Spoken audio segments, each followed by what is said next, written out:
Hello, HTV boxing fans. I am excited.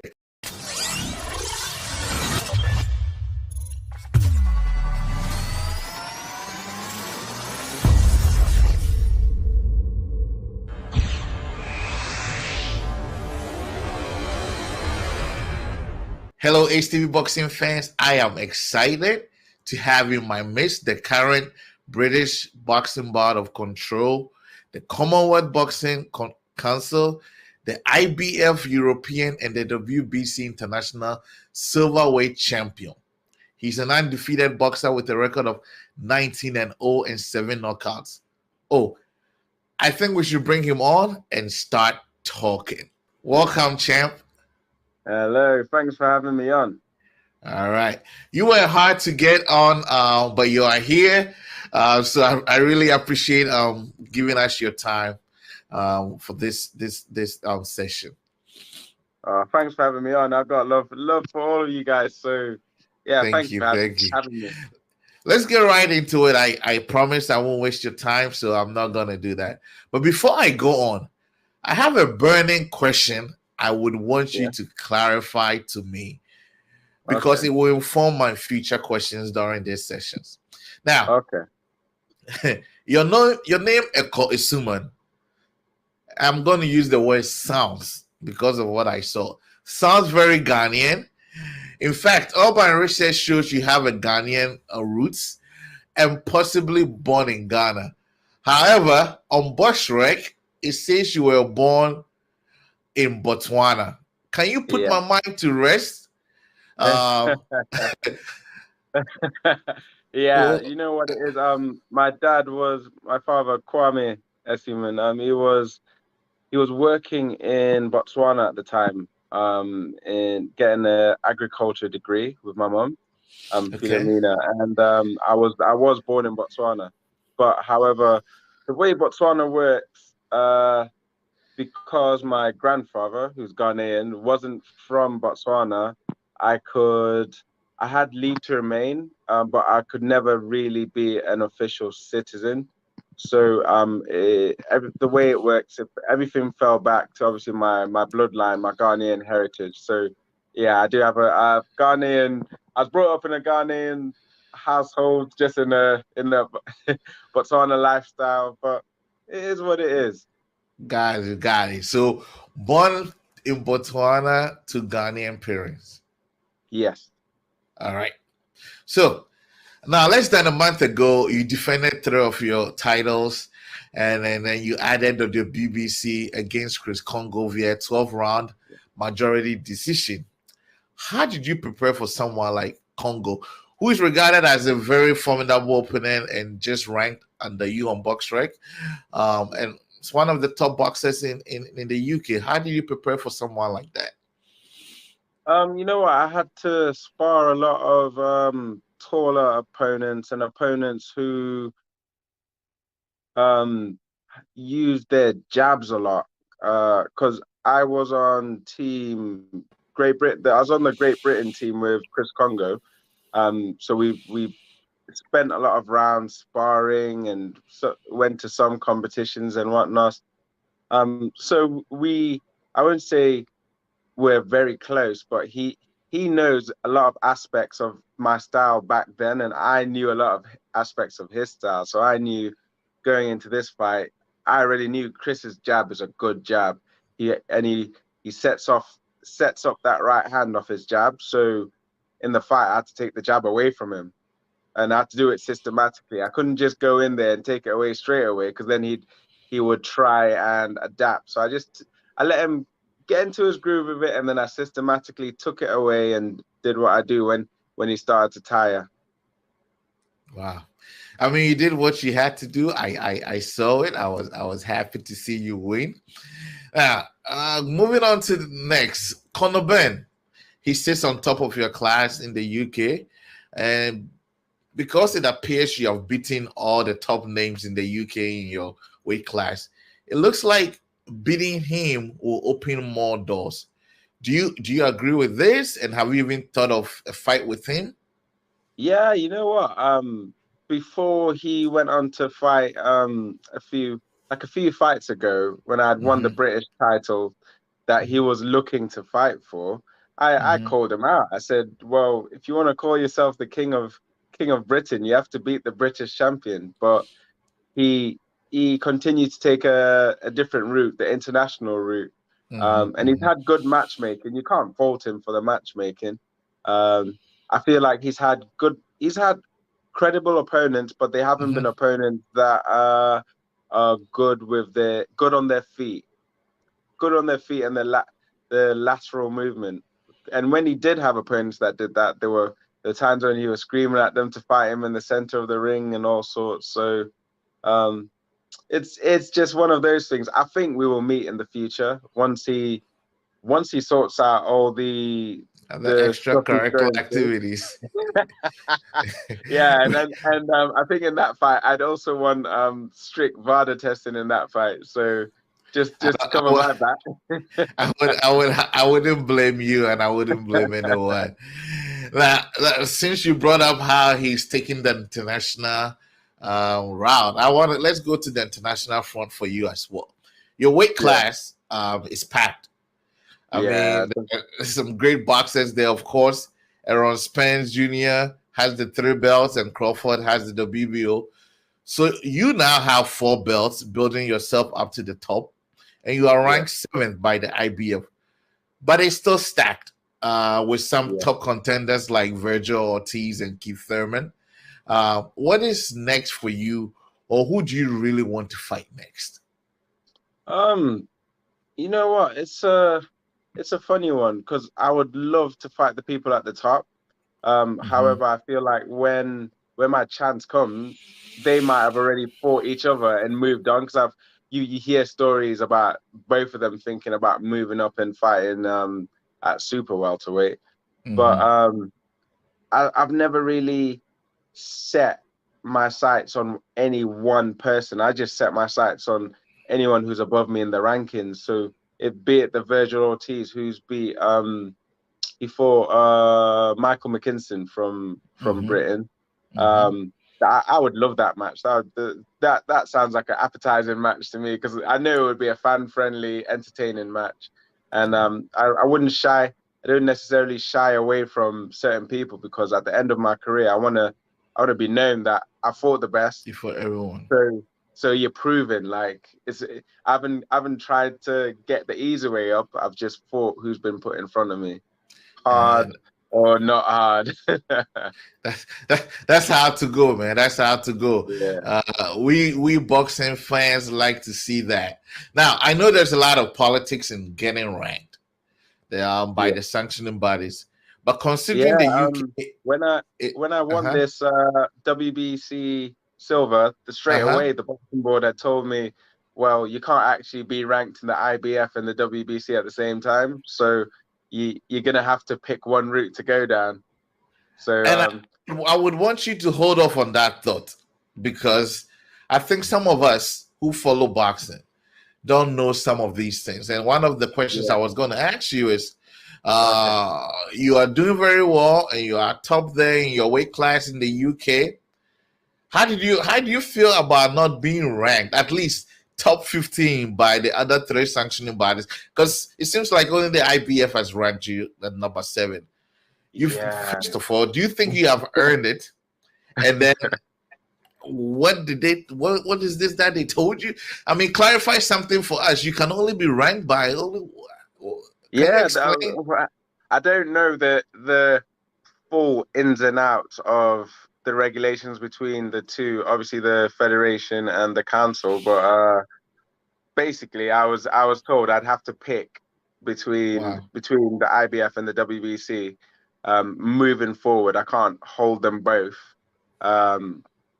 so naturally you go for the one that you're ranked the highest in. But in the WBC, I think my manager told me I was ranked number 26 or so, and I thought that was a bit harsh. But yeah. I thought that was a bit harsh, but you know what? The cream always rises to the top, so you just have to keep pushing. But I have seen, I looked at the rankings before I'm doing this. And I've seen several boxers that are ranked on both. I mean, if especially those Yeah, at top, they are ranked on both. yeah, So that's a bizarre one option they gave you. yeah. It Wow. was a bit bizarre. I think I have a So talk you with my went with team and IBF. we'll try to sort it out. Pardon? You went with IBF. Well, naturally, you go with the one you're hiring. You're right. I've done enough to be ranked where I should be ranked in the IBF. I believe I should be ranked higher elsewhere. Mm-hmm. So there wouldn't be much point in picking a line where I'm ranked higher. So I have a lot more work to do. And to me, I believe the IBF is one of the hardest lines to get yourself ranked high in Yes. because there are a lot, Very a lot, a strict. lot of um, creatures from the Black Lagoons. I would say there's a lot of hidden boxers that just appear on that ranking out of nowhere, and they're all problems. Yeah, yeah. IBF. I've looked into them before through other activities that I get myself involved in, and they are very strict. So I Yeah, think it's a big achievement when you get ranked by the IBF. So yeah. congratulations on that end. Now, which of your previous fights would you consider most memorable and why? Oh, most memorable and why? I think they're all memorable for different reasons. I think one of my favorite one, or Mm-hmm, the win that I cherished the most was after I'd won the English title and I mm-hmm, had to defend it. mm-hmm, And we chose to defend it against a former British champion. His name was Tyrone Nurse, a mm-hmm, very I think he'd won the British title at light welterweight and welterweight. And he was a very, very, very seasoned operator. Uh, yeah, he knew what he was doing in the ring, and from the first round, I'd trained. We had a good game plan. I knew mm-hmm, everything. I mm-hmm, personally wanted to box him and show him, yes, I can do this just like you. I'm just as awkward as you. But from the mm-hmm. very first ring of the bell, I could just feel the knowledge and the experience oozing out of him, and I thought, oh, oh, He showed I'm you. in, He showed you who is boss. I'm in for a good fight. And surely enough, yeah, it was a good fight. I think he gave me a good cut on my right eye in the second round, and the third round he was putting in some good shots. I was thinking, whoa, I need to make some changes and adapt, and that's exactly what I did. Wow. And then yeah, I won the match with a shutout, so no So complaint. before as you talk about this experience, before I go to my next question, I've realized looking at your records, you go the distance a lot. You've had 7 knockouts, which means most of your 19 wins have been by going to the distance. So you do fight a lot of rounds. Now, is this usually on purpose, or you are just naturally not a knockout person, or it's Um, just I because of the way you fight? I think it's a bit of my attributes, and I think my knockout ratio doesn't fully represent my power. Mm-hmm. But the way I fight, like it's all in the name, the engine. So the fitter, the more conditioned my opponents are, the Mm-hmm. later on in the fight, that's when I'm looking. I smell blood. I'm a shark. I'm looking for it. Um, if they reach that point. But I don't think too much on it. There's always that onus. Yeah, everyone wants to get that highlight Mm-hmm. knockout reel, but Mm-hmm. Mm-hmm. I savor systematically breaking down my opponent. Be it by the end of the fight, they're just thinking, "Oh, I don't know what to do." I like that. Now, how did you get the name The Engine? What's the background to that? Whilst I was boxing on the Great Britain Olympic team, Uh, we was in a lot of WSB competitions, and that's where the number ones and twos of each country fight in a kind of pro format kind of tournament. And it was during that tournament where I was fighting these double Olympians, European champions, and all sorts, where the coaches were like, when the first bell goes, you don't start off the fastest, but it's like you've got a Rolls Royce engine, because as the rounds go on, it's like you get faster, you get stronger, everything just starts to set in. You warm into the fight, and by the end, they said my last round looks better than my first round. It looks like I'm sharp. I'm super sharp. Like the rounds are reversed. So they used to just say I had a good engine. So it just stuck. Wow. So you've always been like that. Start out slow on your own pace and then pick it up towards the end. Yeah, well, you know what? It's not necessarily. So I just start out at my own pace, and you know that saying, when it gets hot in the kitchen, if you can't handle it, then get out the kitchen. For me, I enjoy the heat of a battle. So when it gets hot, I feel at home. I'm like, okay, it's started now. Got it. So looking at your professional career, you have only fought in the UK. Are we gonna see you on the international stage soon, or do you think it even matters?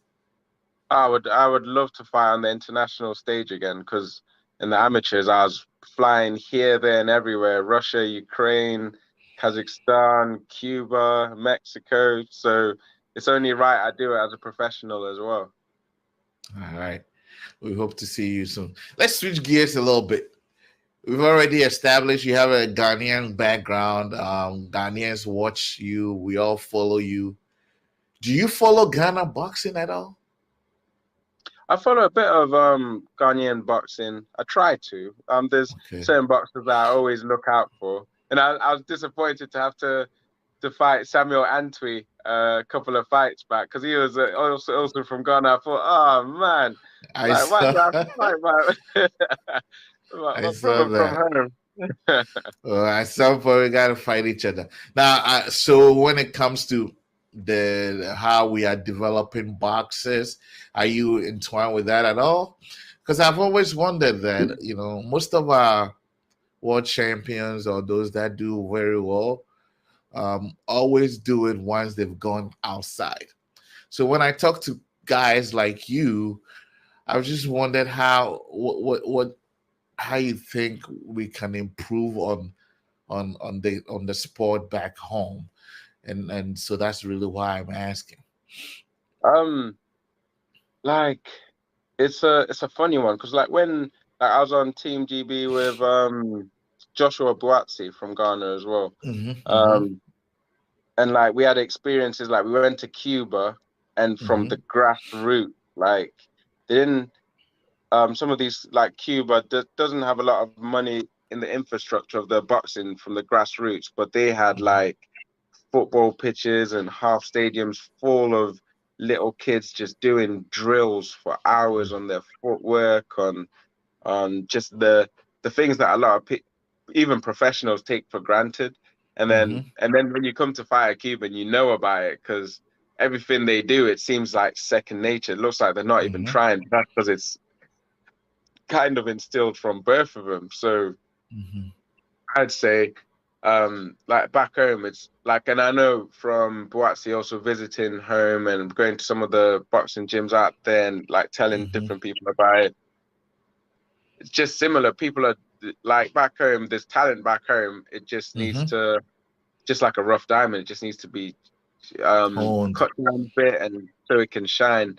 So I think it just needs a little bit more emphasis on the grassroots infrastructure, and then the hard part is just it needs more people who are better schooled in the politics of boxing, so that they can actually get these boxers out to show themselves. Because it's one thing being really good, but it's another thing being really good and being able to be showed and portrayed to other people. You are perfectly right, and that is another thing I'm hoping that we improve on. Sometimes I think that we focus back home. The focus is more on the sport, the talent, and the business aspect of it, the politics aspect of it is forgotten. Because you can have the best talent, the best boxer, if you don't have knowledge about the business and the other things that go into boxing, they are not going to go anywhere. Look at you doing your best, and then you get offered an option of where to be ranked. I'm pretty sure nobody even thinks about that. I didn't even know that was a thing, you know. But that's the things that we need to learn. We're getting to the end of our interview. What advice would you give to upcoming boxers, the young ones who look up to people like you? To never take no or a defeat or negative anything as gospel, because when I was an amateur, even from the grassroots days when I started beating people on the national team where I was living, the infrastructure of coaches on the national team didn't necessarily think much of me. And then I kept beating these people. Then eventually I got a trial for the national team, which was out of 60 other boxers over 6 months. And then every week they'd be kicking people off this trial until it was just me and another guy left, and I got the okay onto the Olympic team. I never won the official UK ABA, which is like the pinnacle of UK boxing in amateurs. I think you guys would have the Golden Gloves in certain states. So in that respect, I never won our equivalent of the Golden Gloves. I fought in the finals. I just missed out to people. But then on the flip side of that, as a professional, I've won the English title. I've won the British title, which surpasses that level of Golden Gloves boxing. I've won the European title. I'm still winning. So I didn't take no for an answer. It wasn't up to other people to tell me my value. I knew my value, and my coach saw my value and just worked towards it. Nice. So just as I say again, never take no for an answer in terms of your value. All right. A young man coming up, young women coming up. You've heard from the champ. Never take no for an answer. Just work hard at it, and it's going to pay off. Lastly, to the lightning round. So these are questions. I don't want you to think too much about it. It's fun. And then you just go right away. All right. So let's get right into it. The two guys at the top of your weight class can't seem to make up their mind whether to fight or not. Do you think Crawford is ever going to fight Spence? Yes. Okay. I mean, it's going to be long and drawn out like Kell Brook and Amir Khan, but I think they will. All right. Is there any particular matchup, regardless of weight class, that you want to see you are looking forward to this year? No, not necessarily. Besides Crawford and Spence. Yeah, it's just Crawford and Spence. They need to get it on, and maybe Usyk and Fury are gonna fight. So yeah, Crawford and Spence. How about the lightweight Garcia and Tank? Yeah, Garcia and Tank. I can't see Garcia getting past Tank's left hand, but that's still a fight I want to see. All right. What is your favorite movie? My favorite movie? Terminator 2, Judgment Day. Oh, okay. What is your favorite food?